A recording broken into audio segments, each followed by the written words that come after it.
Ce qu'il faut savoir, c'est qu'on est face à une population vieillissante. Donc là, le sujet âgé commence à prendre une place dans la société. Donc il y a l'amélioration de la qualité des soins, la prise en charge, la gratuité des soins, donc qui augmente l'espérance de vie. Donc là, on est de plus en plus confronté à cette hypertension artérielle chez les sujets âgés. Maintenant, les symptômes, c'est les symptômes banaux de toute hypertension artérielle, mais surtout, on ne doit pas attendre les symptômes, on doit la dépister dans l'examen de routine du sujet âgé. Le dépistage de l'hypertension artérielle doit faire partie de tout examen de médecine générale. Et juste, c'est pas le sujet âgé. Déjà, il faut la dépister dès le jeune âge parce que c'est un facteur de déclin cognitif. C'est l'hypertension de l'âge jeune qui donnera les démences et le déclin cognitif chez le sujet âgé. Si vous parlez des symptômes de l'hypertension artérielle, donc c'est des symptômes banaux.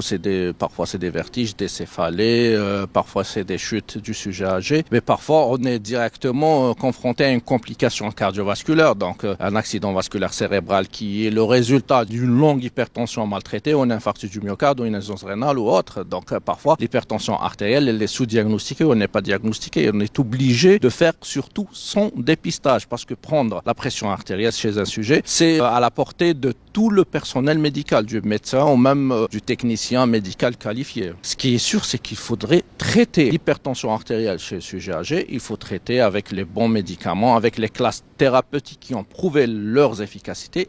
Mais surtout, il ne faut pas tomber dans le piège de l'hypotension parce qu'elle est aussi néfaste, elle est aussi cause du déclin cognitif et de démence. Donc, pour vous dire, les recommandations s'articulent autour d'une surtout monothérapie chez le sujet fragile. Maintenant, si besoin, on peut aller à une bithérapie, à une pression artérielle qu'on doit respecter jusqu'à 150 mm de mercure pour la pression artérielle systolique.